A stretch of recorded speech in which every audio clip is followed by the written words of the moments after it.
definitely discuss healing. We discuss aspects of psychology. We discuss like you becoming the best you, mental wellness, For sure. health, Femininity, parenthood, dating definitely as dating. single parents. And it's from a lens of two psychologists, Yeah, So, but also to people who grew up like with both parents, married parents, and then like you all know that Chloe and I are the youngest of our crews, like her yeah. siblings and my siblings. So yeah, so it's from that Looking, perspective yeah, as looking at that. life through that lens. So Yeah. you're gonna get a whole lot of things from us being women going through life as parents and all of these awesome attributes. But Yeah. yes, womanology, the study of women. The study of women. All right, welcome back to everybody. I don't even know. I don't even listen to 90s music. I'm fucking up, man, y'all. Um, let's get right into it. You have been watching, Stacy. You said Silver Spoons. Yeah, I want you to, why not? give it for our young listeners or anyone else that does not know about Silver Spoons. Let's go. So, Silver Spoons is a show that came out in the very early 80s about a young boy. His name was Ricky. And he goes to live with his dad, who is like this millionaire toy maker, right? One of the most amazing things about his dad's house was that they had a train, a little bitty train. It was like it wasn't large size, but it was a train, the train track and everything that ran throughout the house. Went outside, went throughout the house and everything. And as a kid, that was the shit. It was like, wait a minute, you mean to tell me that we could have put a train in this house for me to get from room to room or to get from outside to inside, and y'all was hating on me and wouldn't let me have it? So extremely awesome that was there. And it's also one of the career starts for Alfonso Ribeiro, right? So, and I say That's one where we of, all remember him from.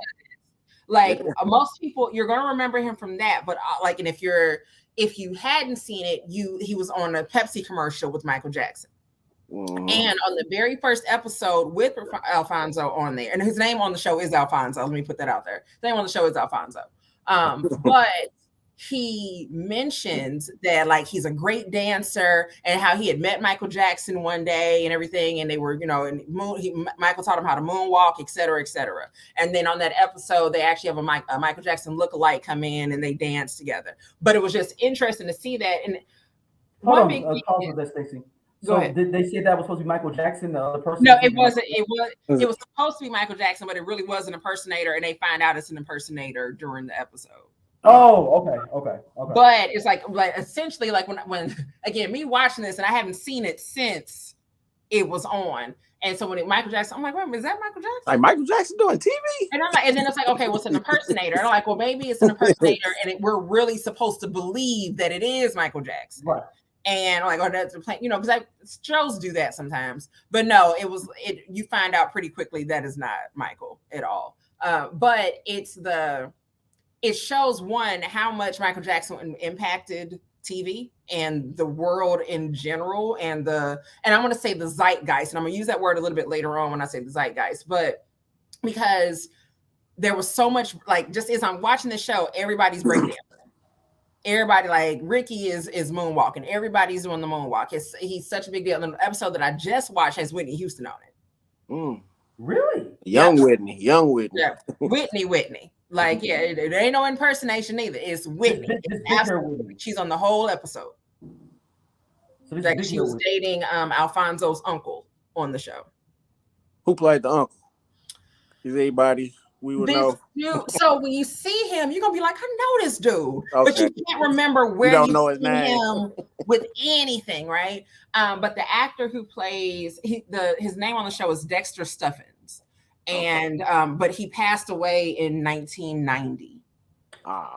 So he been gone. Right, but it's like, but when you see him, you're going to say, Oh, is that the uncle that ran the company with Ricky's dad? Yeah, so he's the business manager. Right. Okay, I remember that. Right.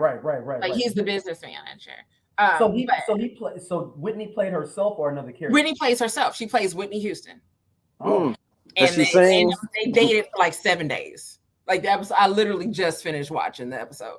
But it was, like I said, it's always fun to watch stuff from the 80s because you're like, man, that is just even some of the outfits or things that they say or the music that's playing. But again, everybody, like, it's that origin of really understanding, like, yeah, hip hop's been around for 50 years, but early on it was creeping into media, and it's like the whole, it's a fad. Well, here we are 50 years later. 50 years later. 50 years later, and it's breakdancing. It's not hip hop. Okay. Well, you don't know anything. I remember they had it on Mr. Rogers. They had I looked him up. That breakdancing. dude that played on Amen. He played on Amen too. Told you, when you see his face, you're gonna be like, nah, Yeah, like he did. Like that's Unc. Like I saw him, but you, like you said, you see him, but you're like, I don't remember where I saw him. Man, because he's been dead for so long. Damn, he passed of AIDS. Yep. He's a Juilliard trained actor because I wanted to look him up because of his accent. So he's he would have been popping now. He would have been popping. Yeah, like he like I said, Juilliard trained. He has he's from St. Vincent. Yeah.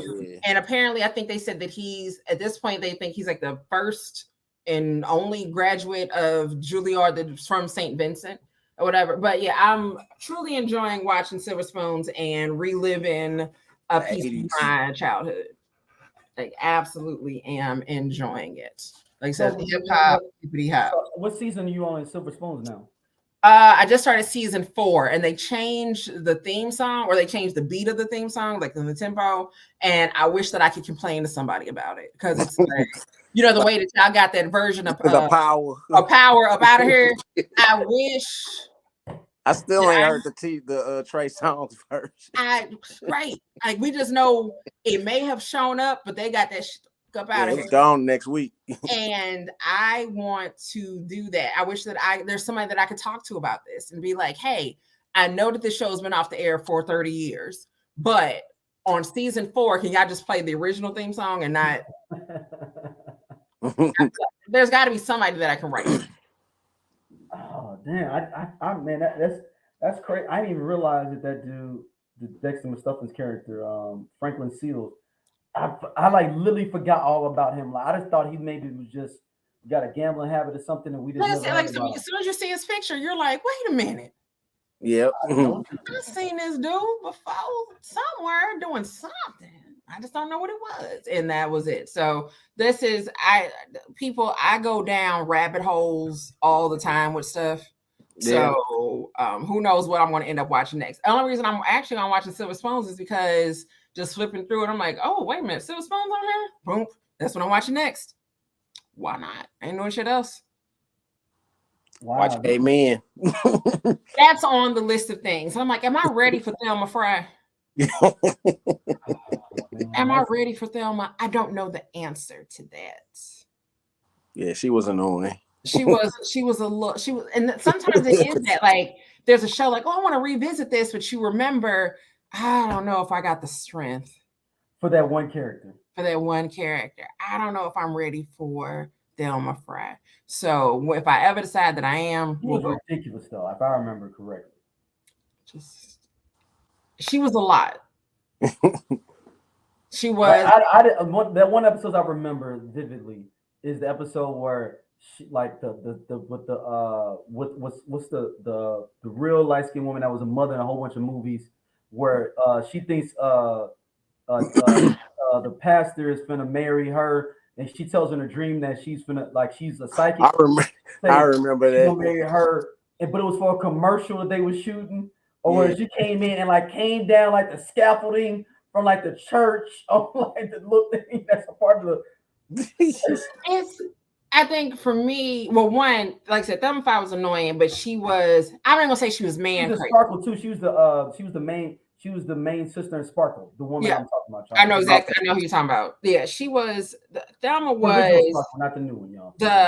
She was an only child, the girl that was still living at home with her daddy and hoping to get married. And the reality is, in this day and age, you would think, oh, this is probably a 40-something-year-old woman. The reality is, Thelma's probably 23 years old and or in her 20s. She was in her 20s. Right, definitely in her 20s, right? But all her friends are married and she just hasn't been married off yet. She doesn't have a man. So it becomes this whole thing. But any show or movie where there's just this woman who is just fawning all over some man who hella does not want her bothers me. Like, I'm looking at you, Monique, and the Parkers. Yep.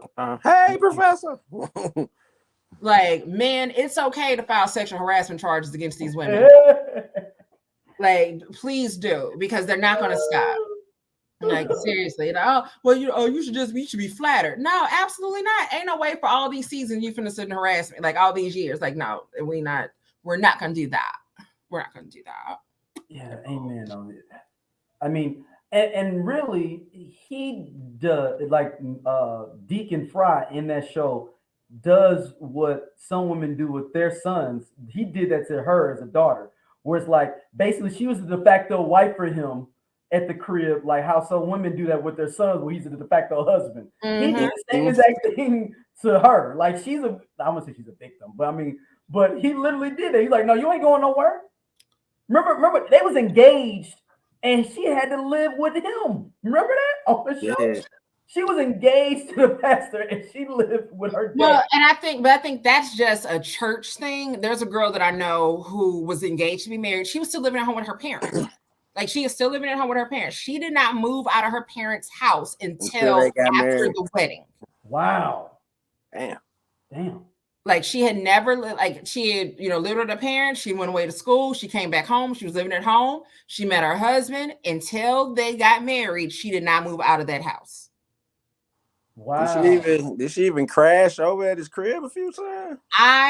Knowing her, I feel like she didn't. Like, now some people, you'd be like, I know she was sneaking on over there. Right. This girl in particular, I don't think so. I think that this was like, look, I'm staying over here. We ain't doing no shacking. Ain't no spending the nights. No shacking. Right. Like, but Deacon wasn't even on that. It was just the fact he was like, yo, I need somebody to cook and clean up here. It wasn't even a religious reason. It was right. Because, like, what was her mother? I'm guessing she was dead. Yeah, so yeah. I can't remember. He was young. So, yeah, he was a widower. Or widower. Widower, yeah. And she was still living there. So essentially, and I get that there's that parent-child relationship where one parent is gone and now she has become the woman of the house. Mm-hmm. But dad is allowing her to be that woman of the house, right? Not just that, okay, maybe you learn how to cook or maybe how to do some laundry, whatever. Like, but no, you are really running this house. Mm-hmm. So, with the exception of us sharing a bed, you the woman of this house. The woman of the house. And she was hating on him too. Remember the little Inga, the little maid that was trying to give him some. That's what I'm saying. That's what happens. I mean, the toxic relationships happen because now everybody's so codependent on the other one, nobody can move on. Because he didn't have no girlfriend on that show. Mm-mm. He was like, nah. Like there were women that he went out with. But nobody came back home. Yeah. I remember what was the episode, the Pointer Sisters. We was trying to get it one of the Pointer Sisters. I remember that. Why? Because of the codependency. That's Mentioning deaths, man. We have to give a rest in peace to Iris Grimstead of 702. And it was so crazy. Our last episode, we talked about Missy and Beat Me 911.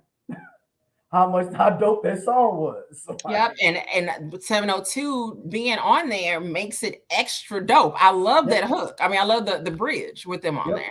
The video, everything. Yeah. So, and what's so funny is I have Unsung on 702 has beef probably with Micheal Bivin. I'm assuming. So this is a previous conversation before we came on, y'all, that we will route back to in a minute. Like we'll come back to it. We're gonna come back to the stuff. So I've been meaning to watch the 702 Unsung, right? And every time that I pull up my YouTube, it keeps trying to tell me watch this. And it's so weird that now I'm like, damn, I should have watched it. If you watch that, you'll see why they got beef with Micheal Bivin. So, and then I started thinking about 702 because I always will, just randomly say, I'm like, yeah, 702 was cool. 702 used to be 4 light-skinned girls. And all of a sudden, It wasn't no more. And It was it, three. So it was 4 light-skinned girls, right? So you had the twins. That's Irish and Orish. And then Lamisha, and so they're sisters. And then there was a girl, Amelia. Tiffany Viriel. Well, nope, Amelia. Amelia was with them when they did this we played. After that. Right? So then Amelia leaves and gets replaced. Well, Amelia leaves and Orish leave. They get replaced with Tiffany and Camila, right? Yep. Then Mike Bivins or whatever ends up turning them into 702. Like Sinbad actually discovered them. Yep. And then they end up meeting Mike Bivins and everything, changed the name to 702. So 6 months before Stilo comes out, Tiffany leaves. All of a sudden, and then next thing you know, so the Stilo's out, it's just the 3 of them. Hold on, is she singing on Stilo? Who? Camila? Yeah, so who's singing on it? No, I said Tiffany's singing on Stilo, like background. Tiffany's not on there. Okay. So it is Tiffany. I thought it was a guy thing, like you know how Stilo comes out. So when Stilo comes out, Stilo is Irish, Lamisha, and Camila. Then Camila leaves and gets replaced by some girl named Cree. Right, and they do a song for the Pootie Tang soundtrack. Yes, I remember this. Then Cree leaves, Camila comes back, and so the group of 702 that we know now, 2 light-skinned girls and a dark-skinned girl. So dark-skinned girl is Camila, and then the other 2 girls are Lamisha and Irish, and they're sisters. And then so that's the 702 that we know and love. So they broke up in like allegedly in 2006 they broke up. In 2008, Orish, one of the original members, Irish's twin, passes away from kidney failure. And then on September the 16th, this past weekend, Irish, the other twin, passes away from what they're saying Graves' disease. But she had already been on medical leave from the group. Yeah, we saw a performance earlier this year where it was just 2 of them. Yeah, so they had already announced that she was on leave, and then she passed away. So, like I said, prayers up to Lamisha because you have lost both of your sisters. Yeah. And while there has been a gap of time in between, still. It's still 2 of your sisters. Right. I didn't know all them members had changed like that. I didn't know they I were found swapping out like today that. I as just I was thought doing my the twin research. had just came out. Right. It's like, well, my whole thing was, okay, let me go in, like I said, because I remember, like I said, Orish was in the group, and when did Orish leave? So just was trying to remember that, and that's what Subway all up. After the Subway song was right back to the games, the little games we play. Yep. So like I said, they were all there. Like I said, they used to be their original name was Sweeter Than Sugar. They was Destiny's Child before Destiny's Child. They was Sweeter Than Sugar. And Mike Bivin said, "Nah, we ain't doing that shit." And I'm laughing when I saw that. I'm like, Sweeter Than Sugar. I'm like, they just trying to be the good girls. That's exactly what they were. That's all. We gonna be the younger version of them. Right. Okay. Look, it was. That's exactly what we gonna be. That's all I was thinking about. We all light skinned girls. They all light skinned girls. We did this sugar, baby. That's us. And Mike Bivins was like, nah. I had the biggest crush on Irish. Like, I think I had a crush on Irish. I think everybody did. Good girl. She's cute. She's a pretty girl. Yeah, but you know who dated her though, and this person's in the goddamn unsung. Who? Fucking Ray J. I was gonna say Jason Weaver because I remember Jason Weaver being in the Stilo video when they playing basketball. Mm-hmm. And they in his video for the "Stay With Me" remix. Yep. 702 was in there with Terrell Hicks and somebody else because they was all on Motown. Yep, Motown. They was all on Motown. But yes, Ray J was like her main dude for a minute. And Ray J's in it, being interviewed. Ray J is linked to every fucking thing. He is, man. Dude, seriously, man. No, Ray J for real has been outside. And then, hold on. Bad. Wait a minute. Hold on. Let me just go back. You said Sinbad discovered him, and then he played Sinbad's son on his show. Yeah. God damn it. Ray J. What's it? Willie Ray Norwood Jr. Stacey is disgusted, y'all. If you are not watching, Stacey is disgusted. Ray J does it again, man. Ray J did it again. Soulja Boy was right. Soulja Boy told us that Ray J changed the landscape for a lot of things. Had it not been for Ray J, you try not to listen to Soulja Boy, anything that he talks about, but sometimes he be right, man. Sometimes he be right. And Vince Staples said the same thing about Ray J too. Vince Staples. Yeah, he a legend. Remember when he used to be just Brandy brother? Now now Brandy is Ray J's sister. Yes. I'm not prepared to refer to Ray J as a national treasure, but I recognize his parts in a lot of things. Like if I had to do like a conspiracy theory board and it'd be all these little pieces of yarn attached. Ray J's right there in the middle. Ray J, they're getting out of a car. Like that's it. Like you gotta do your diagram. All right, you see what's happening here? See, and then over here, but then Ray J was there. It is. Hold on, man. We done talked about two people he dated already just once on this podcast. Whitney Houston. I'm thinking about her funeral when he touched the casket. Yeah, Ray J. Ray J's everywhere, man. You can't hide from Ray J. 702. That's just man. I mean, Sinbad. It's all connected. It's all. Ray J probably has. Man, I don't. Well, it's so interesting. But if you watch the 702 Unsung, and this always made sense to me is that Lamisha was the original lead singer of 702.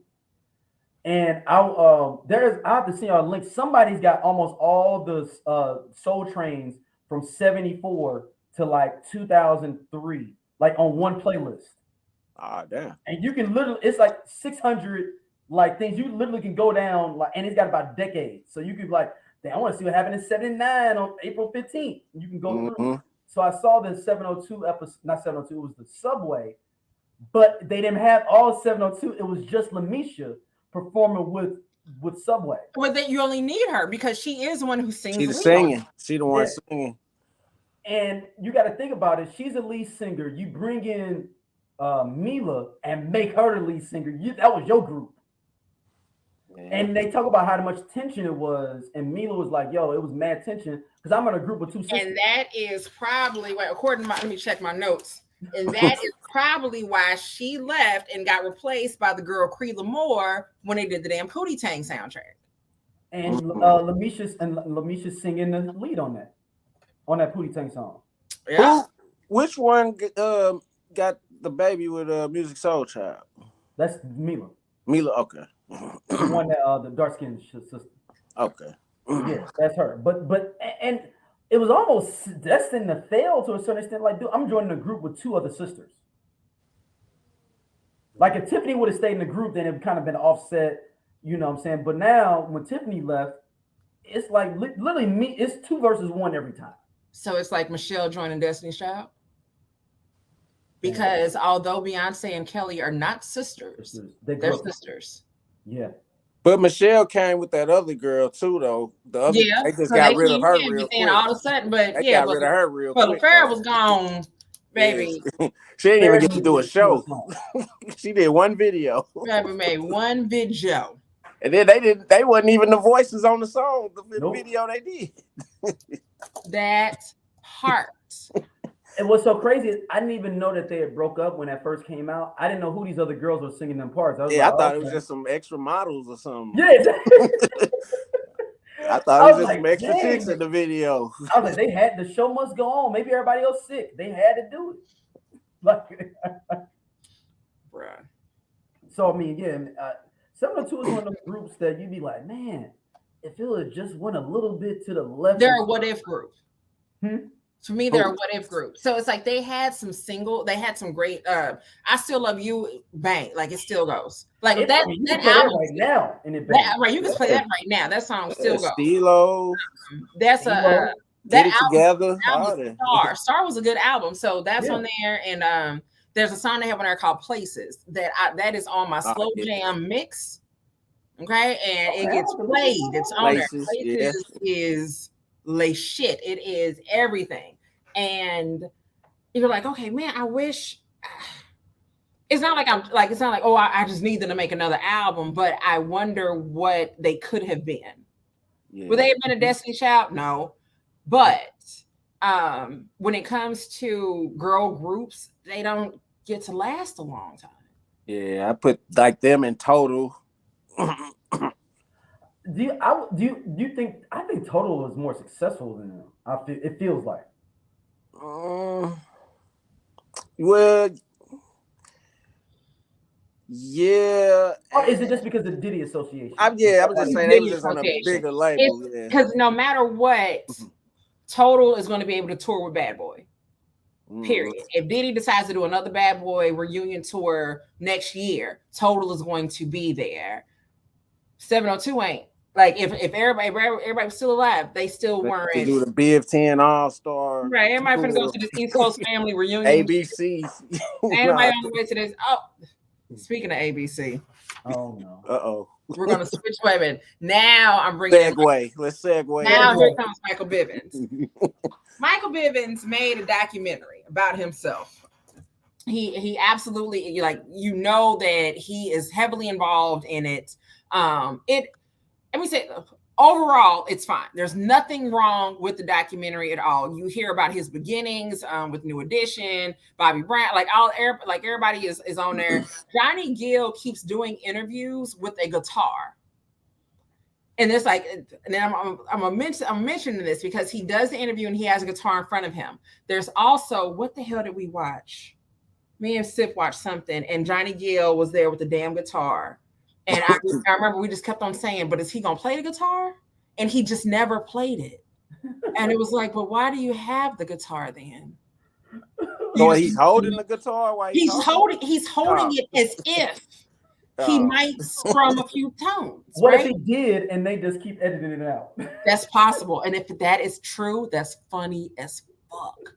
I wonder if he did. And he was like, they gonna one of these shows gonna put my music out. What the hell? And I gotta remember what the hell the other thing was that we watched, and Johnny Gill was like, we were laughing so hard because they kept on cutting to him, and we're like, but why is he holding this guitar and he's not playing it? Why? It doesn't make any sense. I wonder if it was one of those DJ Cassidy things. It might have been. Might have one of those DJ Cassidy. Pass the mic. Yeah, one of the pass the mic things. But either way, like I said, so Johnny's on there.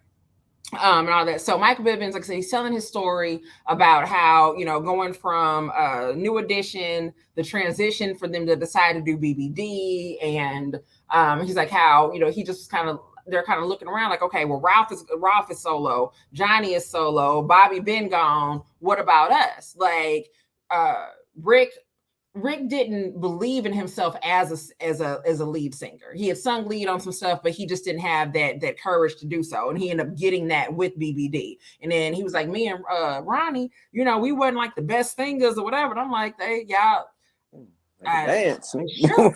And then also, I think as much as I talk about like Ronnie don't sing, I totally forgot there are things that he does have a lead on with BBD. I just didn't you just don't trip off of it because I think you're looking for him to sing a ballad, but not any heartbreak. He's got a verse on there. Yeah, heartbreak. Yeah, usually he's rapping but I think he's Do Me. I think he sings Do Me. Take a look at me, and I'm like, damn, that is him. So Ryan DeVoe, I'm sorry for saying that all your ass do is dance. You have done some verses. I apologize. But the documentary is fine. What's interesting to me is that no one had anything negative to say about him.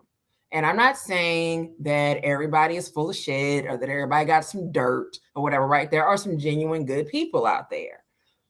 I just feel like y'all didn't interview the people, or y'all cut the interviews of people that had something a little weird to say or not in a positive way. Man, he used to be tripping back in '95.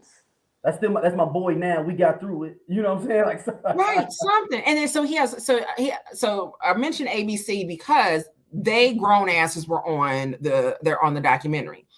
But one thing you learn is that Micheal Bivin set up a fund for them. So they got some money while they were kids, but there was something that was set up for them after they turned 18, they would have some money that was sitting there waiting on them. So it kind of like a little trust that he did for them. And I'm like, well, that's dope. And he said it was just the reality of he knew what it was like to be a teen, like be a kid, star making money, and then you don't have any. So he wanted to make sure to put them in the right position. Now, I don't know what the dollar amount was that was saved. I'm saying that. Don't know what the dollar amount was that was saved. However, it was available to them, right? So, and you get your money, you do what you're gonna do with it. Yeah. But it was interesting to see Chris Mark, Red, Dave, and Roe, niggas old as fuck looking, and all of that. Now a devil's advocate could say that he just put the money back in there before they was 18. I'm just saying, like, how old is Roe? Oh shit! Let me put this. I can't prove anything. I'm just saying. But if that happened, that's funny as shit, and I totally believe that it could happen. It's the you got a time on there for everyone of them when they put it turn 18. You can bring the totally see it. But I think I also had no idea all the things that Micheal Bivin had done, right? So I knew that he, like, when we think of him in management, right? We know about Boyz II Men, right? That's the story that's in your head about that. I didn't know how long Boyz II Men had to sit before they were actually released. Yeah, right? I think I didn't know that part of the story, which makes me wonder, like, is there not a Boyz II Men story out there? Yeah, well, so their story is kind of interesting for their beginnings. I mean, even I guess at the end too, with the one dude that got kicked out, the bass dude, Mike. But there was 6 people on Boyz II Men originally. Yeah. One of the dudes is the dude that's on the song with Beyonce on the Best Man soundtrack. That's one of the dudes. Okay. He also was in the group As Yet. Yeah. What's Mark that? Nelson. Mark Nelson. Yeah. So that dude was in Boyz and left right before they dropped. He's on Motown Philly. Damn. That's how. Well, I'll say this because, like I said, listening to them saying that Motown didn't know what the hell to do with them. They had no idea what to do with them. What the hell is their image? Like, whatever. So even with the preppy look, that was Mike's idea. That wasn't them. And like, in that kind of, it doesn't take away from anything, but I kind of wish that was their look. Like when they walked up on him, I wish that they would have had on blazers and ties and been like, hey, we a little singing. We sing a little song. Mind if we sing something for you? But good on him for saying or seeing that we need to change your image. But again, there's a video of them singing Please Don't Go and wishing Micheal Bivin a happy birthday. They are young as fuck on that video, and it is absolutely before Motown Philly. Like if you go the high top fades and stuff, like, they have baby faces. Like, I mean, Motown Philly, they're young, but no, like this. They said they sat for like 2 years waiting because Motown didn't know what the fuck to do with them. And even they didn't give them the budget or anything. So Motown Philly was done for very little money. And I heard that was like or Cooley High Harmony anyway. Cooley High Harmony was done with very little money. But they said that the actual song Motown Philly was one of the last songs they recorded. Yeah, they said something that's kind of up tempo and kind of, they needed that single to come out, and then we know the legend of Boyz II Men like after that. But then Biv was he was something he was a head of something in Motown. Like I said, he's had a lot of businesses over the years, but with that, like I said, it's weird to say that no one has anything negative to say because there's many businesses and all the stuff that he's had. Like, why am I just now learning this on the documentary? You know what I'm saying? Like, Jay was head of Def Jam for a second. Bivins was doing some big shit over at Motown, and we didn't know. I mean, Mogul's real. I mean, the first, I believe the first mogul was Puffy to like really put himself out there. Yeah. Before moguls didn't really do that, and I think he was trying to be in that old mode of like Gerald Busby. And, behind the scenes. Yeah, you're very Gordy's where I'm kind of just nobody really. I mean, they know my name, but you don't need to know how I'm kind of moving. maybe that's what the kind of the demo was. Was he at Motown when damn, what's his name? Andre Harrell was running it? Yes, and I think he was saying that they kind of bumped heads. But as you go to Micheal Bivin's Wikipedia page, my Wikipedia page is longer than this, and I don't even have one. There is it's short. Like it is very, very short. Which is again, you did all of these amazing things that you put in the documentary, but they ain't on your Wikipedia page. I got questions. This don't make no sense to me. I mean, someone could say maybe that he could have been I wouldn't say a puppet. I would say handled by other people. Like Gerald Busby was his dude. Like where they basically was like, yo, I'm gonna move, just get these artists, dog, and I'll figure it out for you. And maybe he necessarily wasn't the guy doing it, but he was just the front man. And you could say that maybe that could have been it as well. He was the front man. Yeah. And maybe that's why we don't have those different stories. And maybe he just maybe not that type of dude. But he feels like he'd be to me, I think he would have been a braggadocious dude, but I think he didn't know he could be. Well, I think at the beginning of the documentary, he said that he would meet people and everybody would be like, man, you got to do like a documentary or something about your life. And I'm thinking to myself, like, yeah, why do I need to know about Micheal Bivin's life?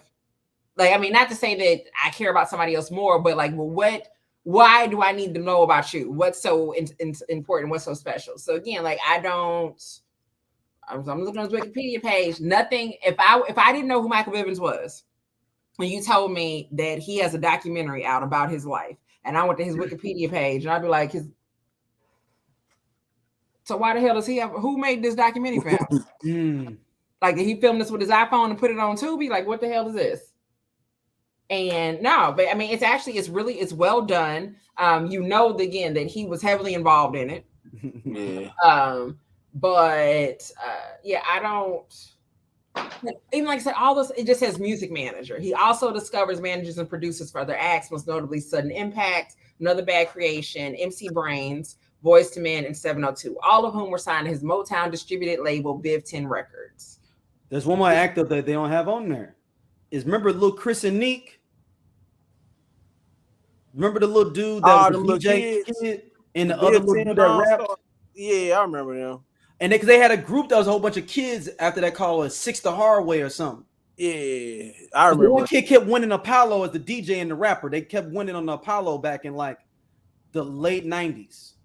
Yeah, late 90s going into the 2000s. If you look up Biv 10 Records, you will see a long list of people. And I say this, the first 7 or 8 have links to take you to their pages. Yep. The other 15 or so ain't no link. We ain't never seen them again. But they got little Chris and Neek on there. What was their name? Does it say like who? It was like the Pee-wee All-Stars or something. So Outsiders for Life, formerly Sudden Impact and White Gays or White Guys. The Transitions. White Guys. The Transitions was the shit. That's the one that's straight fucking. Right, so Transition, Hayden, Fruit Punch, Mag 7, Rico Anderson, Big Ant, 1010, Tomboy, Khalil, Mark Finesse, Tamrock and EQ, Antoine and Ray of Mag 7. Mag 7, that's it. That's the group, Mag 7. Magnificent 7, Mag 7. Mag 7, yep. Magnificent. Peanut, Shorty Red, Lil Neek and DJ Just. That's it. Yep, Lil Neek and DJ Just. That's it. That's it. Tay Boogie and Mark Wilson. Which one is because whatchamacallit wasn't signing him? Yvette Wilson was. Yeah, she's on the documentary. Oh, word. Okay. She's on there for like a second, and she's basically talking about the genius of Micheal Bivin, and I'm thinking to myself, I want to hear your story. Yeah, he was only in the East Coast Family video. Right. So Yvette Nicole Brown, that's her name. Yeah, Yvette Nicole Brown. Yeah.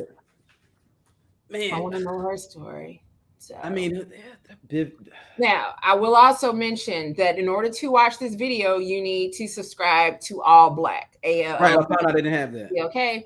I thought it was on BET. It's not, but Big Sip will pay for anything that's Black owned. So Big Sip. Right. So it's like, I'm like, it's on all black. He's like, I think I got that. And then he clicked it. I don't have it. Well, click. Like, We got it now. We got it now. Like he will support. He will support. Even if it's only for the 7-day trial, he is support. Just for your numbers look good for the month. Just your numbers look good for the month. We're gonna watch this. We're absolutely gonna watch this.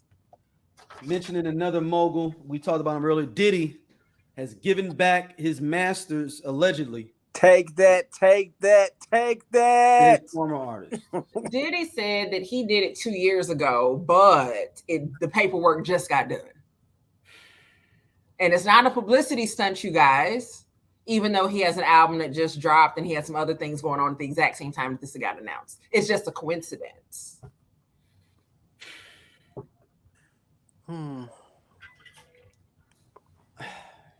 I used all the value up, so here you go. I don't want it no more. My favorite quote from this article. G-Dep's in jail. Black Rob's dead. So do they publish it or do they go back to him? Very good question. Glad you asked that. So former Bad Boy rapper Mark Curry scoffed at the move in an Instagram post, questioning the value of these songs nearly 30 years after their original release and arguably well past their prime. He said, and I quote, "It's like him giving your girlfriend back after he had 4 kids with her." Oh, shit. Damn. Oh, wow. Wow. So he had everybody's publishing, whoever was on Bad Boy? Of course. Even Biggie, the Biggie. The only one that probably got this back early was Biggie. Mama probably got it. That's what I'm saying. Even Biggie. A little bit early. Right. Nearly all of the artists and songwriters involved in the reassignments have been contacted, agreed to terms, and signed agreements, with some exceptions. There are some people we haven't been able to find, but since the articles ran, one of them appeared and we were able to take care of that person, the attorney said. He also noted estate complications with deceased artists Black Rob and Craig Mack that remain unresolved, but not for lack of a trying. So they're trying to fix it or whatever. Aubrey O'Day from Danity Kane says, fuck all that. Essentially, she said that the earnings from the catalog amounted to just hundreds of dollars, and she discouraged her former bandmates from signing. She's like, the reality is that most of the albums had a handful of writing credits on there for the band members amid multiple. So it's a small percentage anyway. So she's like, meaning their shares and earnings from the songs would be relatively small.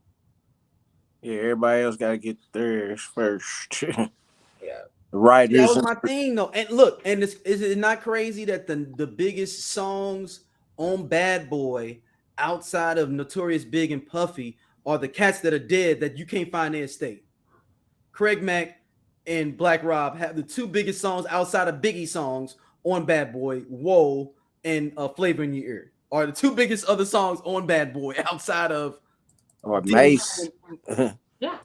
Yeah, I mean, I would say Whoa is bigger than any Nate song. Yeah, Whoa. Whoa is stupid. And then Flavor in Your Ear, you know what I'm saying? Like, they put that in commercials, so I know that's got some money on his legs on it still. Flavor in Your Ear does. Yeah. I just don't believe Puffy in general. I'm sorry. I just don't. Puffy is poison. God, dang, that's what I'm saying. Shout out to Moranzio Vance, man, who coined that. Puffy over 10 years, 15 years ago. It was.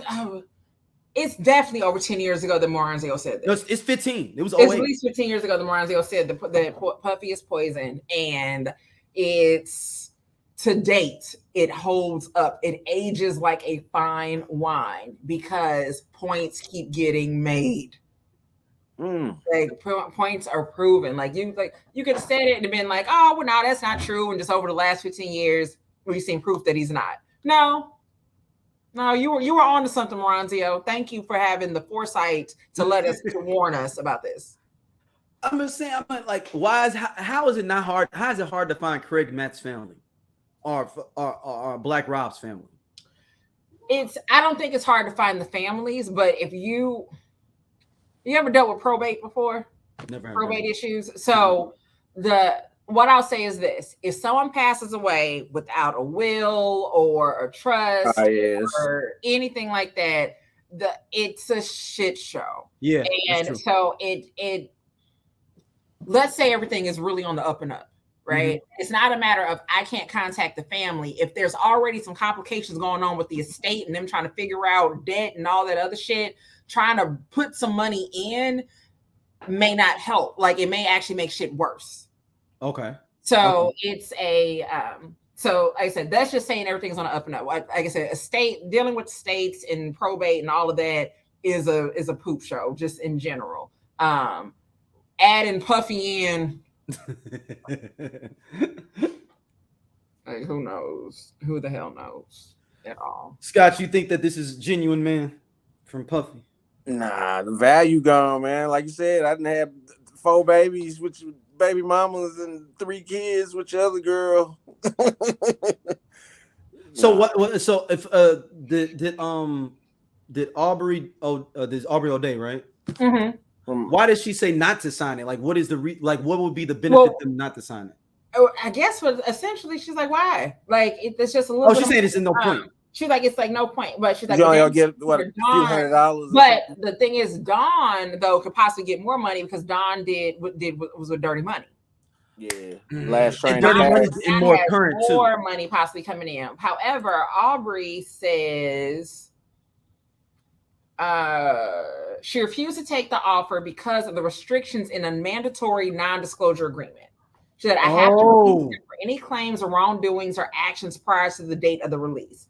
I have to sign an NDA that I will never disparage Puff, Bad Boy, Janice Combs, or Justin Combs' music, or EMI, or something. Oh my God! Hold on! Ain't that his mom, Janice Combs? Hold on! So I can't discourage. Oh wow!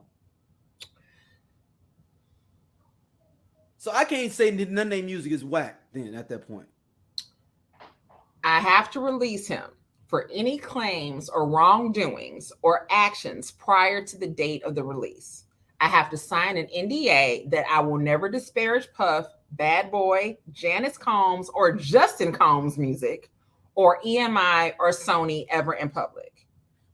There's a music. So there's so a little explanation on the side is the catalog, often referred to as Bad Boy Publishing, consists primarily of 2 publishing companies Combs created in the 90s: Janice Combs Publishing and Justin Combs Publishing, named for his mother, after his mom and his firstborn.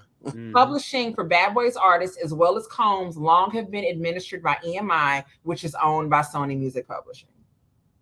So yeah, she's like, yeah. So essentially, yeah, I can get this couple $100. I get this money, but I can't never say shit about you.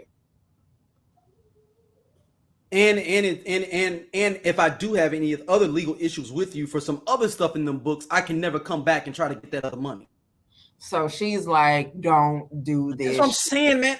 Y'all be just letting Puffy just do whatever. Like he just, oh, it's nice that he giving back these royalties. No, he ain't. Take that. Yo, y'all just let this man live rent free for a long time, man. Man, shout out to Javon Bibbs, man. Me and him at one point where we had come up with a sketch. It was gonna be Shark Tank, but all crooked rap moguls. So it was like Suge Knight in jail on a TV, like it's went on but it was gonna be set up like Shark Tank, like the same seats and everything. Puffy, Master P, and Baby. That was gonna be the 4 people and it was gonna be a rapper come in, do his thing, and be like, "So check it out, homeboy. You're not gonna have your masters, but you're gonna get a new rollie. I'm gonna take care of this. I'm gonna take care." And each one of the persons was gonna like offer and let them know ahead of time, you ain't getting your masters, but I can offer you this other stuff. Yeah. So basically, it's Big Chain Records. Yes, Big Chain. Big Chain. Big Chain. Right. Yeah. Big Chain Records was ahead of its time. Bring out the chain. I see you don't believe.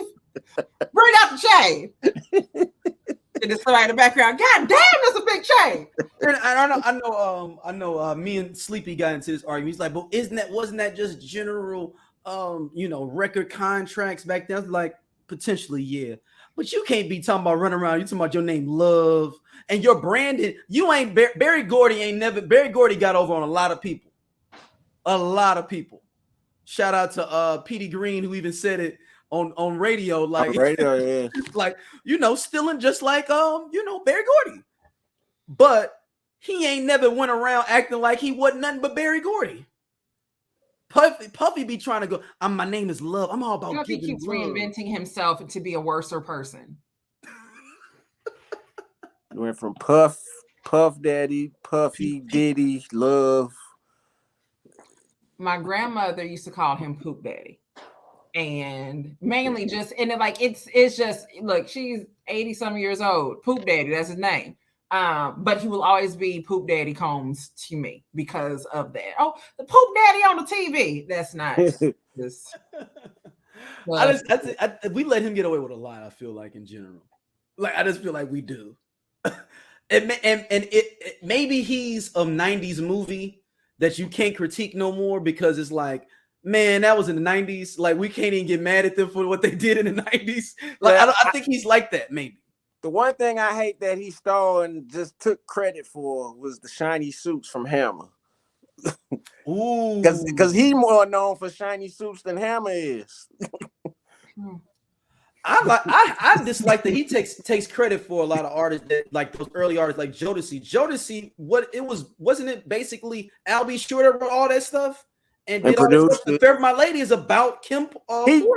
He just basically gave which him is that look, very interesting in itself, right? So Jodeci is on Uptown. Yep. Right. Al B. Sure is there, writes the damn song Forever My Lady about Kim Porter about to give birth to their son Quincy. And in one of those, if you told a kid this story right now, they'd be like, wait, what? Because you have to explain to them that Al B. Sure and Kim eventually ended up breaking up, and Puffy ended up dating Kim and having kids with her and raising Quincy as his own. Quincy claims him as his father, and he looks Quincy like calls Al B. him Sure. dad. He looks just like his dad. And he looks just like fucking Al B. Sure. Quincy is the spitting image of Al B. Sure. It doesn't look like he had sex with a dark-skinned woman and had a child. Quincy looks like it was two light-skinned people who had a kid. Quincy looks like the product of two pale people. There can only be one. You have to look. It's like there's a lot of mixing of the colors that are going on these days, and pale people, we are going out of style, and there's a problem here. We need to life up. We need to stick some in there. We've been trying to mix people together. We don't need to mix them. We just need more light-skinned people to make other light-skinned people. Y'all going about it the wrong way. Y'all trying to. Everybody's going to be biracial in a little bit, and there's anything wrong with that. But I'm saying, if you was just trying to get pure light skin, we need some pure light skin people. Right, I need some pure light skin folks. Like that's all you need. You just need two light skin people need to just get together, and that's what Quincy looks like. Two light skin folks came together as one and created. If he found out his mama wasn't Kim Porter, I wouldn't be surprised. Put it like that. If we found out that that's not his mother, and I know that's impossible. It's impossible, right? Like if he was switched at birth, and we'd be like, "You're like something crazy just happened," right? But yeah, like it's which is so funny because then it's like, who would his mama be? Who was light skinned back then? Like who was the light skinned lady? Vanessa Williams, Halle Berry or something. Stacey Dash. It would have been any one of them. Right, something. But then he takes credit for the mayor, and I know he's influential in a lot of different ways. But I think we give him too much credit for what he's have done. We have to stop calling him a producer as well. Like we need to call him an executive producer. There we go. Quit saying producer, because when I think of a producer, I think of somebody that is sitting there making beats and all that at the keys. And Puffy ain't made not damn beat. But executive producer, as far as him being able to visualize and put things together and know what, and he has that ear. And for that, like, I mean, hell, he was an A&R. That makes sense to me. Call him an executive producer. Quit saying producer when you refer to him. I ain't gonna front. That Diddy album's kind of nice though. The new one? Yeah. I heard it was good. Yeah, it's nice. I like what was the one train, the last train, Last Train to Paris. There you go. Like I was gonna say Last Train to Jesus, whatever it was. But the song Last Night with Keisha Cole, I fuck with that song heavy. Yeah. Like that she's singing off key and so am I. If I told you once, I told you twice. Puffy crazy, man. I mean, and look, I'm not gonna hate on Puffy anymore. I need to stop because y'all not gonna listen to me no more anyway. Right. So it doesn't even matter. Y'all decided. Right. Speaking of hating on black people. Oh, that's what I was just gonna go. Go ahead. Speaking of hating on black people. Recently, folks, and you may have seen it or you may not have, depending on what type of news accounts that you follow. But there's a man by the name of Jann Wenner. Jann, Jann, and like Jann, that's a girl's name. It is, but his name is Jann. Jann Wenner is the co-founder of Rolling Stone magazine. You don't read Rolling Stone magazine, that's a shame, because Rolling Stone has done some amazing articles and interviews since its inception, right? Those deep, hard articles that you really want to see. There was I'm honestly, what I'm thinking about is Tupac. Like I'm thinking about him being on the cover of Rolling Stone and that interview that's there. So this man, he stepped down from Rolling Stone a few years ago. And he's in the Rock and Roll Hall of Fame board too. Yeah, he's on the board of the Rock and Roll Hall of Fame, which is important. So hold on, kids. He has a book coming out. He already had another book, and he has a new book that's coming out that is I forget the name of now I'm like I gotta remember what the hell the name of the book is, but essentially it's about the masters of rock and roll, right? And he's going through people that he has interviewed over the years that he really felt encompass the zeitgeist, right? So zeitgeist, for those that don't know, zeitgeist is the defining spirit or mood of a particular period of history as shown by the ideas and beliefs of the time. So an example of that is Woodstock is a part of the zeitgeist of the 60s, right? Woodstock, that music festival encompasses what the 60s was about. I could also think about Michael Jackson and moonwalking, and how that was such an important part of the zeitgeist of the 80s. And even, hell, the 95 Source Awards, important zeitgeist. It really, it defines the spirit and the mood of the 90s. Yeah. So he writes this book, again, he's sharing some interviews with people that he's interviewed over the years, some heavy hitters, right? Like it ain't just some random person that I know or whatever, right? So, but he did an interview with the New York Times. I love the New York Times because the New York Times will not back the fuck down if they don't like what the hell you're saying. And that's period. It's always like that. So don't think it's just for this thing. So we're getting to I'm like, okay, so let me bring about this point. So New York Times guy's name is David. He asked Jann, he says there are 7 subjects in the new book, 7 white guys. In the introduction, you acknowledge that performers of color and women performers are just not in your zeitgeist. He said, which to my mind is not plausible for you. Janis Joplin, Joni Mitchell, Stevie Nicks, Stevie Wonder, the list keeps going on, but they're not in your zeitgeist. What do you think is the deeper explanation for why you interviewed the subjects you interviewed and not other subjects, right? So New York Times wants to know how the hell you don't have not one black person, not one woman. Like, so he didn't even just say, oh, I'm not going to deal with the black people. He didn't even include women that are in here. And the guy, so Jann says, when I was referring to the zeitgeist, I was referring to black performers, not to the female performers, okay? Just to get that accurate. The selection was not a deliberate selection. It was kind of intuitive over the years. It just fell together. The people had to meet a couple of, criteria, but it was just kind of my personal interest or love of them. So insofar as the women, that could have been it. That could have, before you go further, Stacey, that could have been it. Like he could have stopped right there and be like, that was just my personal interest with it. My personal interest. You could have stopped there. Oh, but no. People like to keep talking. So insofar as the women, just none of them were as articulate enough on this intellectual level. I'm Doja. They sleep. Yeah, we part of Just Posted Podcast, man. The best show on this network. Come on, check, girl. Seriously, man. Just Posted. It's just me and Doja sitting back talking about what the fuck going on in the world and the streets. Man. We say labor of love. He said labor of love. I ain't say that shit. Shout out to you know what I'm saying, everybody coming to watch though, man. We really appreciate y'all. Holla at y'all later. Hey man, this nigga just tall for no reason. gone. And he Peace. do regular nigga jobs. Don't forget that.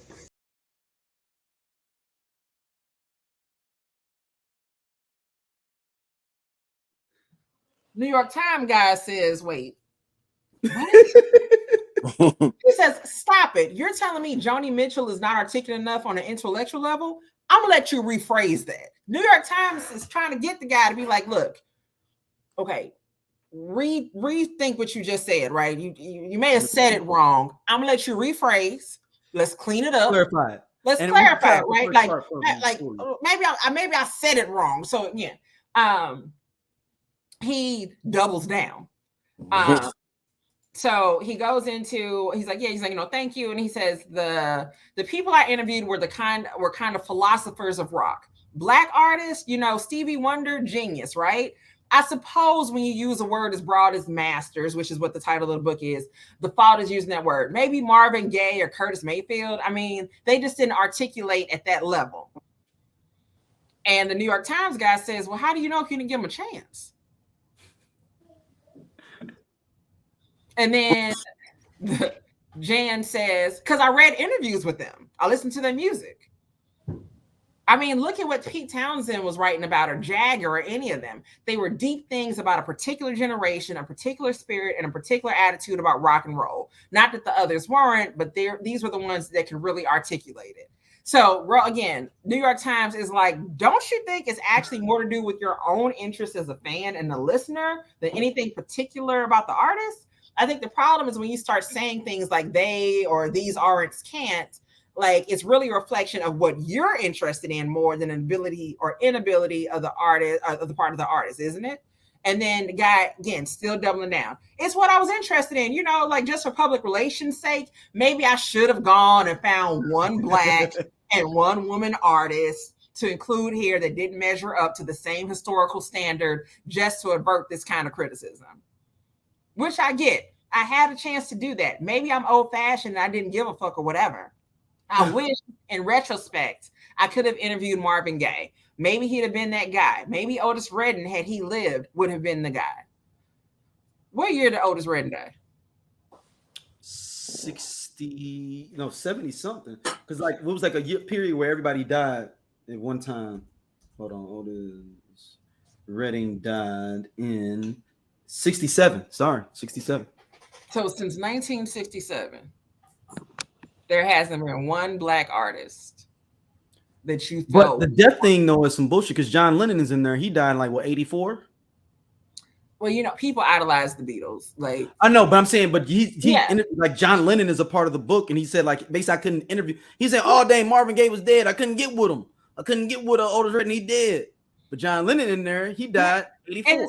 And I get it. Maybe Marvin Gaye died in the 80s. That's right.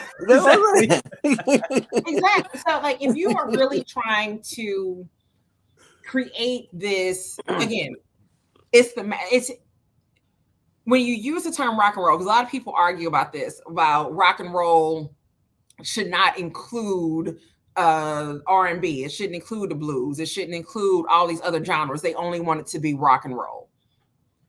Okay, if that's what you want it to be, if you only want to talk about masters of rock and roll, then your book is fine, essentially, right? Now, there may have been some women that could have been included in there, but if you just want to say this is the master, these are who I think are the masters of rock and roll, then go for it, right? But there's no way that you can do this and try to say it's the masters of this whole the genre as extended as it is, and then but there's not one woman, not one Black person at all, period.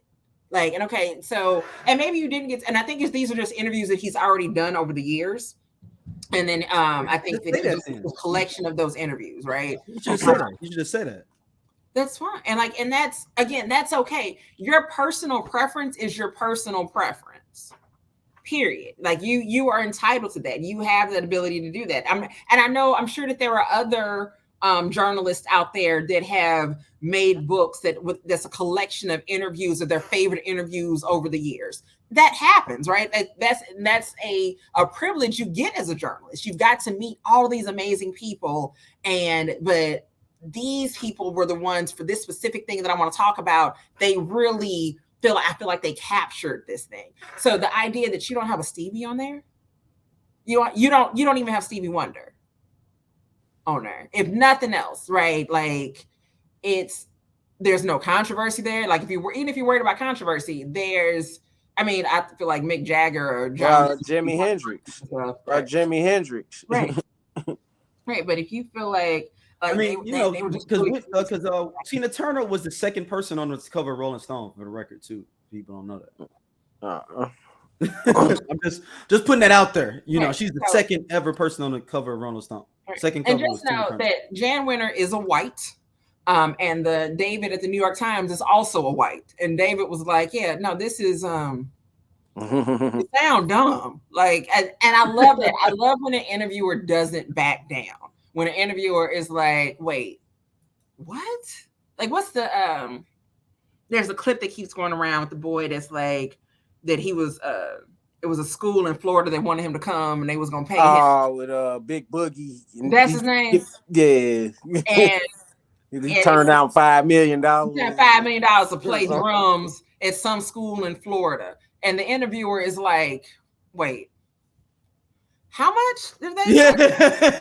Yeah, I turned it down. It was Bootleg Kev. Bootleg Kev is the name of the show. Bootleg Kev is the podcast. Yeah, he's like, "So wait, what?"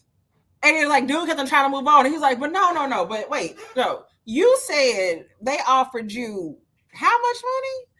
And then he said, "Yeah, it's the NIL money." Like I was like, they don't give NIL money out to the band. Nobody knows who was a starting flutist. He was too high. Right, not flutist, flautist. Nobody knows. Have we ever seen him come back out? Like, I've never seen this artist ever again. Is he like? He was just here at the Chaffetz. He's on tour with Moneybagg Yo. So he's like, in that little realm. Out of my pay grade. All right. Yeah. Yeah. Look, it need to be. Big Steve Thompson, you still recording? Yes. You ain't even here. I just don't understand why the Jann, like, he could just be like, those are the people I liked, and some of my favorite interviews from my time at Rolling Stone. Done.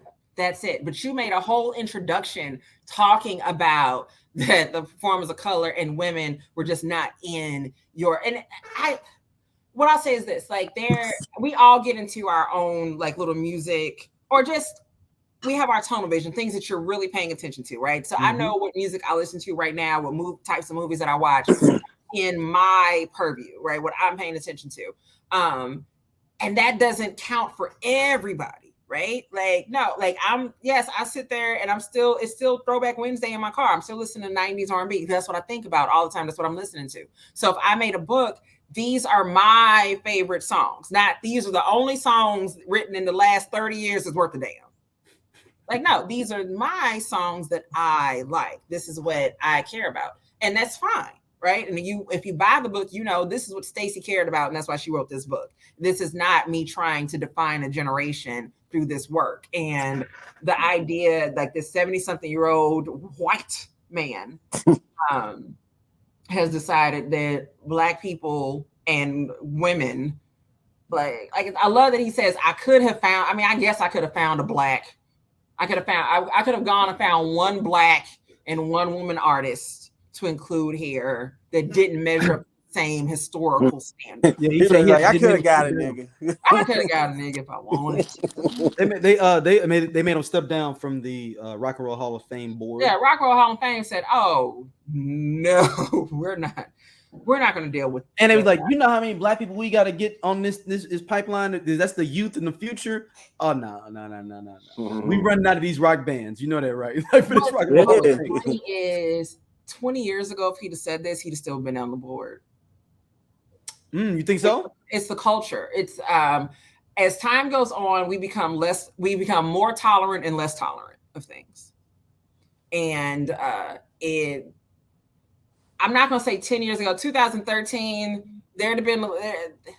He would have had to issue an apology. He did issue an apology, kind of, but it's still not really an apology. But 2013,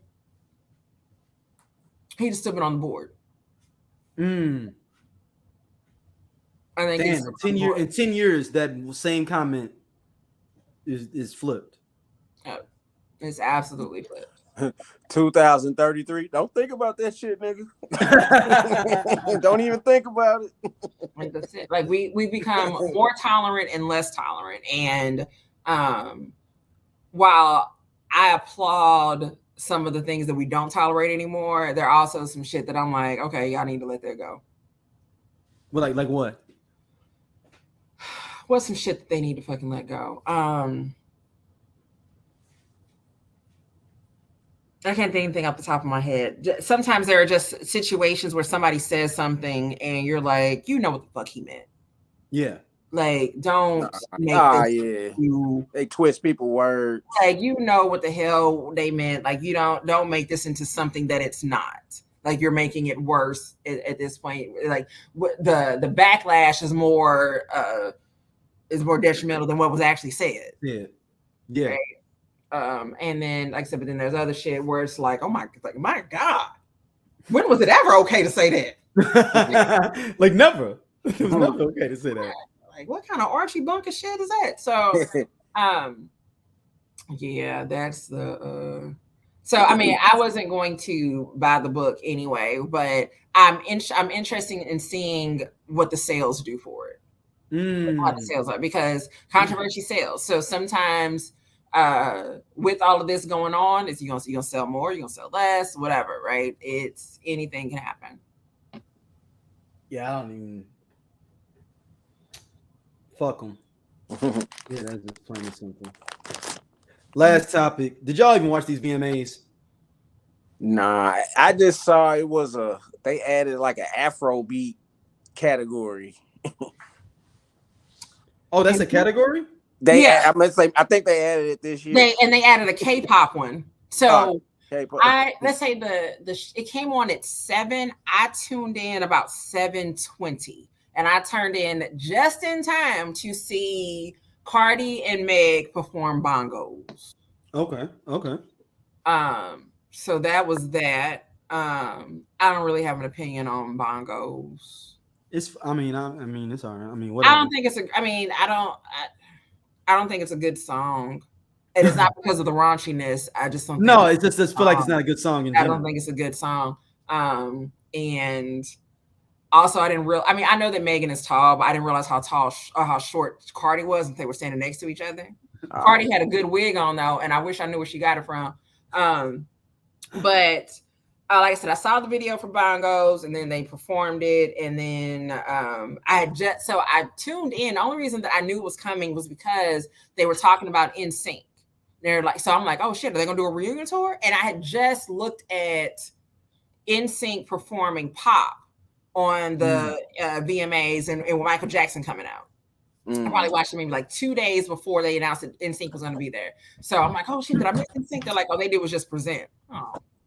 Fuck that then. So yeah, I can't, like I said, I know I saw that they had added the K-pop category, but MTV hasn't played videos in a very, very, very, very, very, very long time. We know this, but at this point, what the hell are we still doing this for? Yeah, what's the point of the VMAs?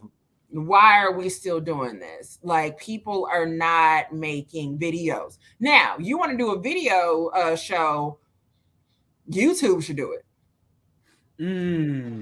Yeah, Vivo, YouTube. Like, because real shit, who's playing video? Like MTV, you have to have a whole separate cable subscription to get MTV. Do they still have MTV Jams? That's a BET Jam. It's BET Jams and BET Soul now. You see what I'm saying? So, and it was what VH1 Jams and VH1 Soul. So y'all ain't even hosting videos no fucking more. Like I gotta have a whole separate cable subscription to do that shit. But if you tell me it's a new video out, I'm going to YouTube. Mm-hmm. Yep, just So, YouTube. like When that's they said that Bongos is out, I was like, I ran straight to YouTube. Like, if it's anything exactly. like So wow. when you're talking about streams for a music video, it's YouTube streams you're counting. Mm-hmm. Like I'm not looking at streams, and where the hell else are they playing the videos at? On your website, on Twitter? I mean, I guess you probably look at the Twitter amount of looks and Facebook ones if you want to put them on different platforms. Yeah, but still though, right? Like we're looking at YouTube. So if YouTube decided to host a music show, a music award, because they got the analytics, the real. You have the analytics, because like now, because YouTube now got the NFL, the Sunday ticket. They do. Dang. YouTube with the music awards. Well, I mean, TV music with that might not be a bad idea. I mean, video awards, because that's where everybody watching the video. Right. YouTube's owner, Google, owned by Alphabet, got the money. You got the money to do it. Y'all doing better than Viacom, so yeah, they might gonna buy Viacom. Fuck around and find out. So, I just don't. I mean, and then Nicki Minaj is hosting. That was another reason I was good on it. I didn't even see that part. Y'all see that shit? Her husband was out looking. Well, Offset. They said Offset got to do a stand. Isn't that man 46 years old?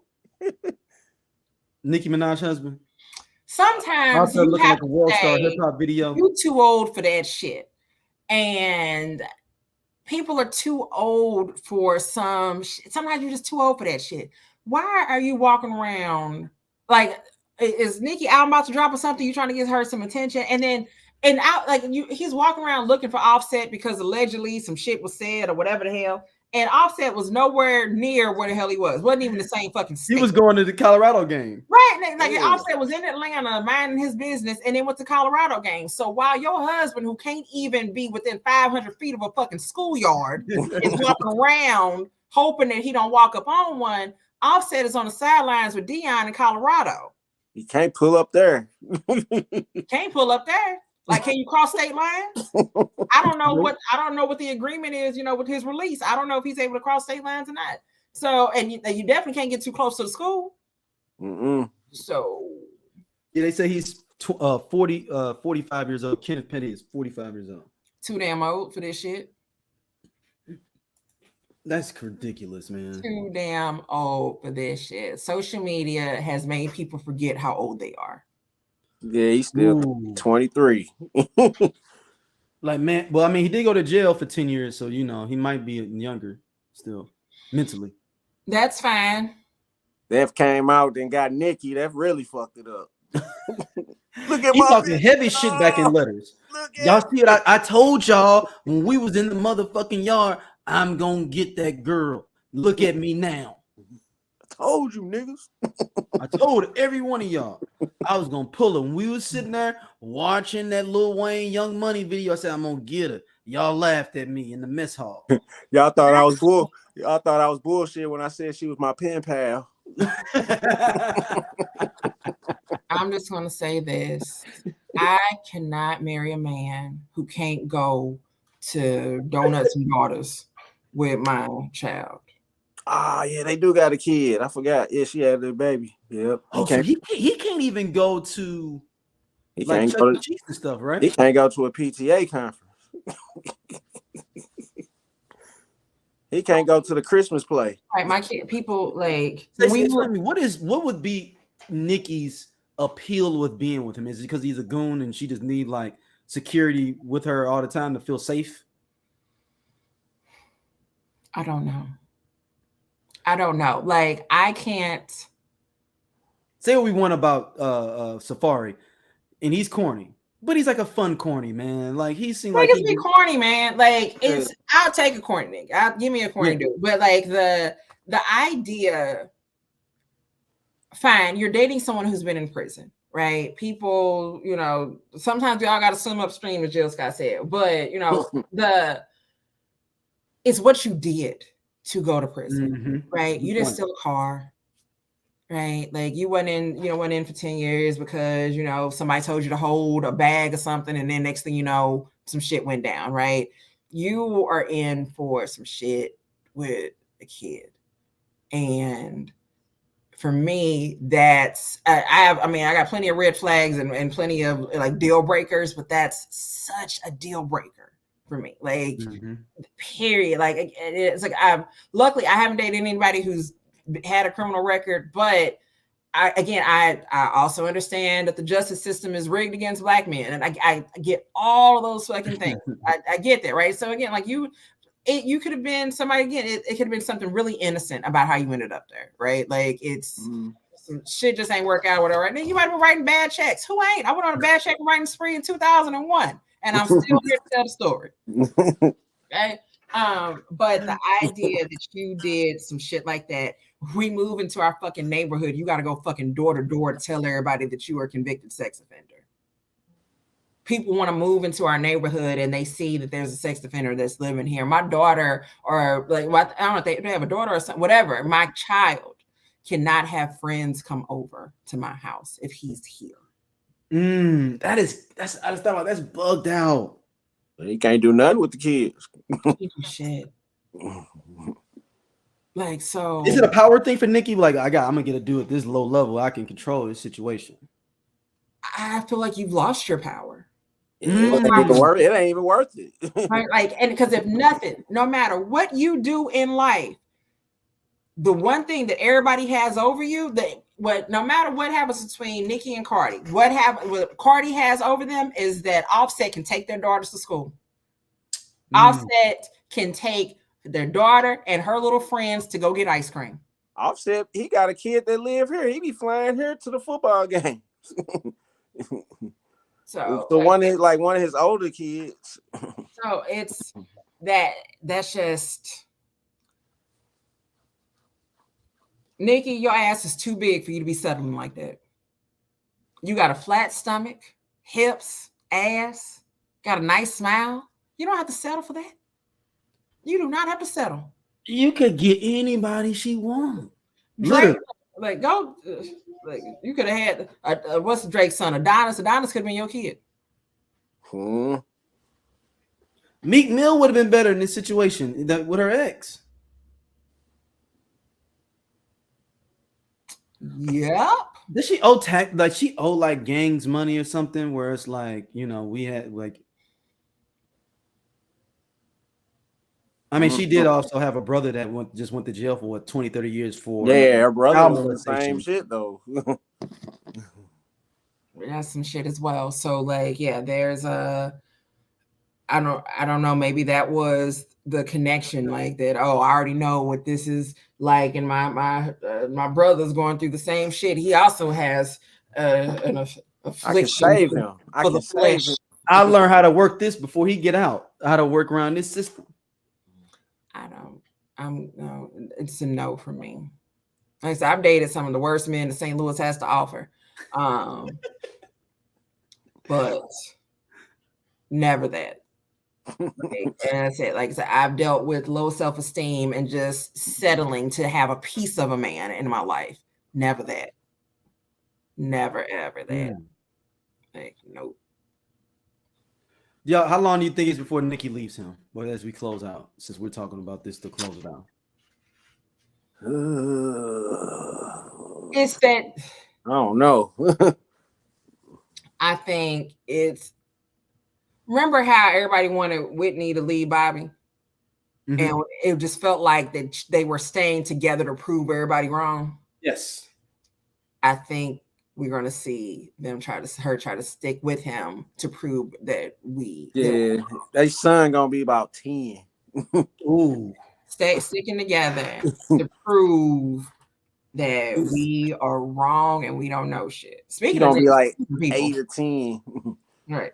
Speaking of people leaving people, Jeezy filed for divorce. Oh, I forgot about that. Good segue. I forgot. But we ain't done, y'all. Hold on. If you did, I'm gonna change my name to Segway Stacy. Jeezy filed for divorce from that girl. Now, I didn't realize today, and this is racist as hell. Like, I knew her name. I knew that she was on. What is she on? The Talk, The Real, The View, whatever one that she's on.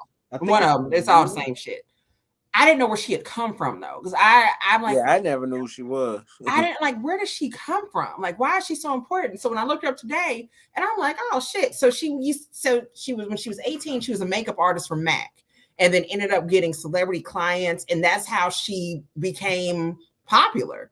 Was doing makeup and shit, and then end up doing a couple of TV shows, being the makeup consultant or makeup stylist and all of that, and blah, blah, blah, blah, blah. That leads to her having some shows, and then she meets Jeezy. What was I reading on People magazine? It was very funny. People says they were only said that they were only dating for 3 years before they got married. I'm like, only? That's a long time. Like, like it's the only threw me off. I'm like, only? I'm like, that's a reasonable amount of time to date somebody. They were dating for 3 years. It was 3 months. Right. They were dating for 3 years, were engaged for a year, and then they got married. That's very reasonable. That's a realistic and reasonable time frame there. But what's odd about this divorce is that Jeezy is the one that filed for divorce. Normally, it's not the guy that files. It's the women file. Men don't normally file. So I'm very interested in hearing this story. So yeah, he filed. They said that things were, apparently they had already been separated for a while.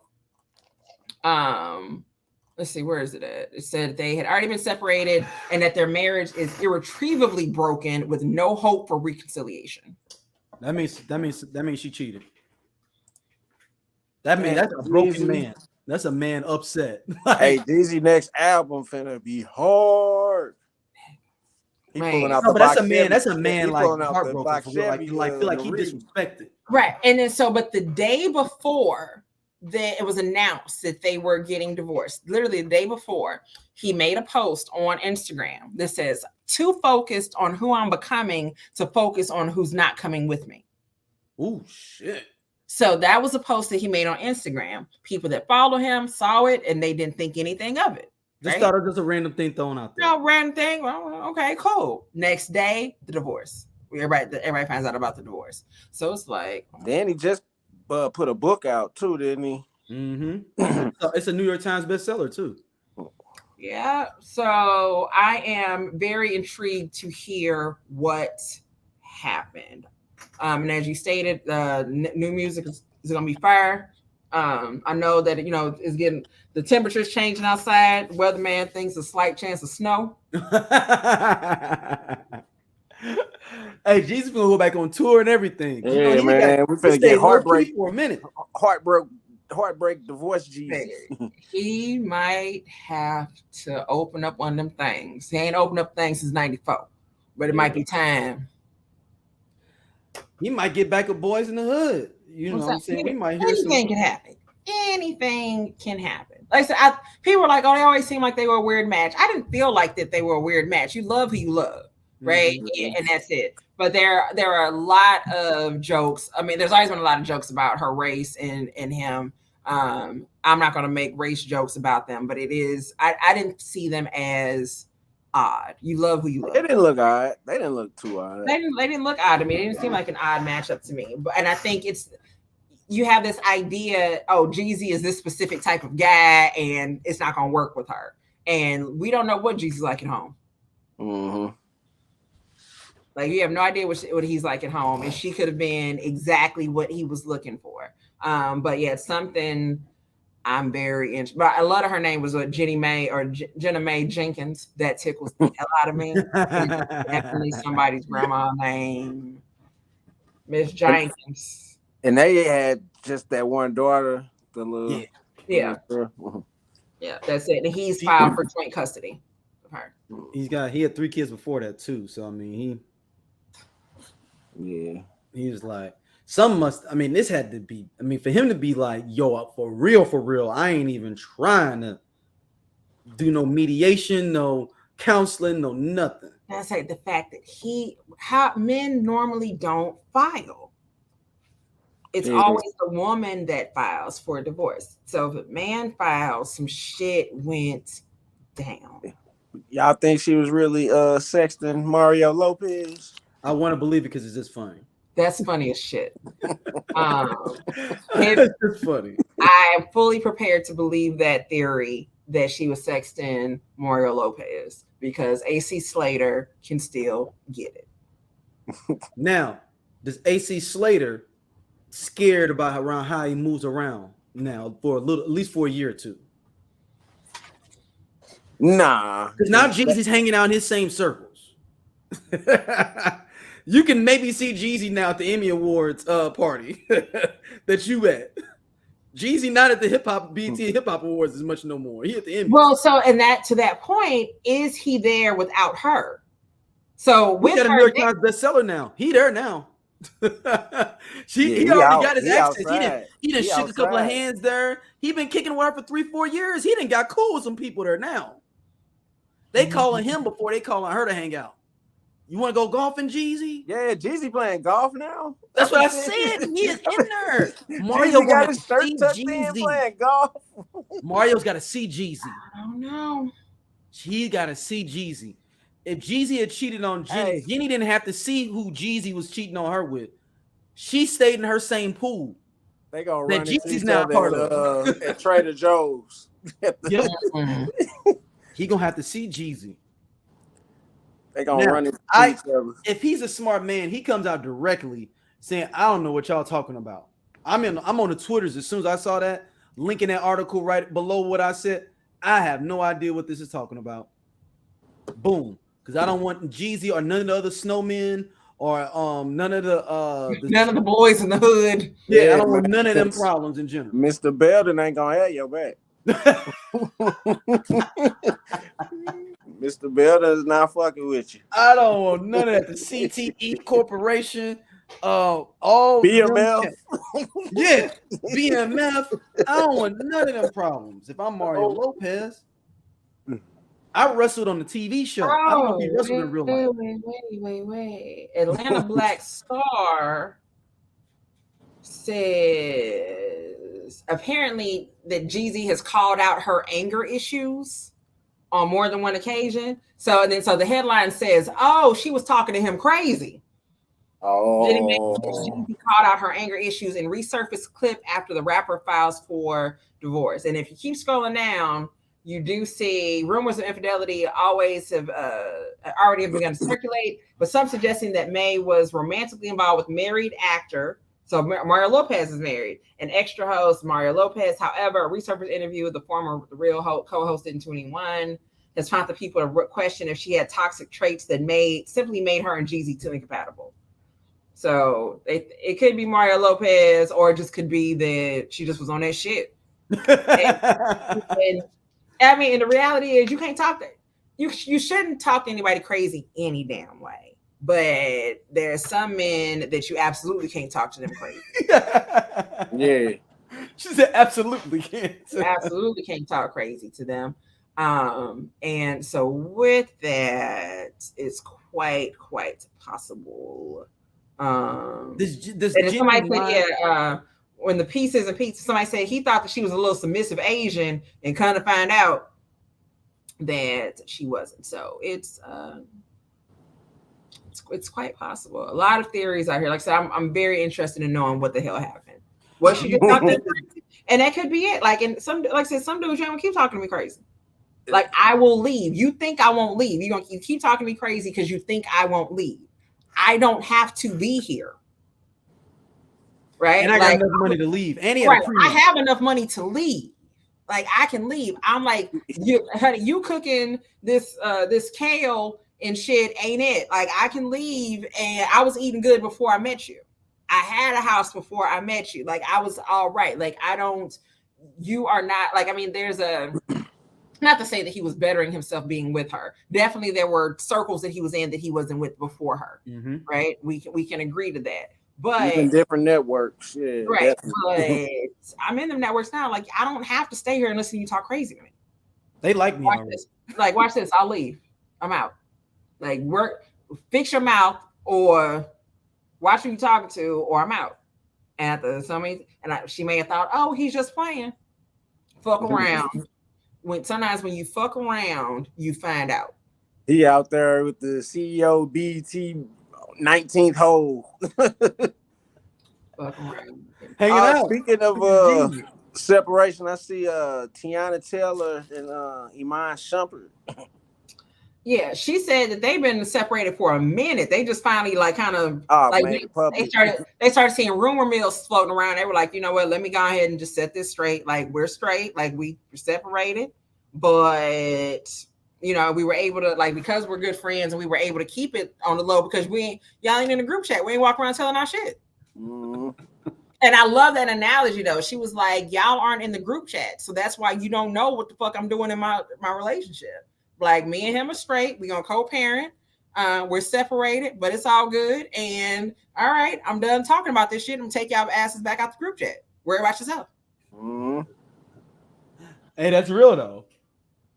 Hey, that's seriously real what they did though. Like, I appreciate it. Like, it's I think one of the hardest things is when you, especially in this day and age, is being with someone, y'all posting pictures, y'all doing all this stuff, and then when the shit goes left, how you don't want to make an announcement about it on social media, but at some point, someone's going to notice you're not posting him anymore.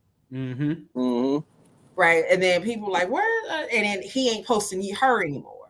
And then that's when they're like, what's going on with them? Something must be up. And it turns into some shit. And it gets salacious. It turns into some shit. And I think that's one of the hardest things about people.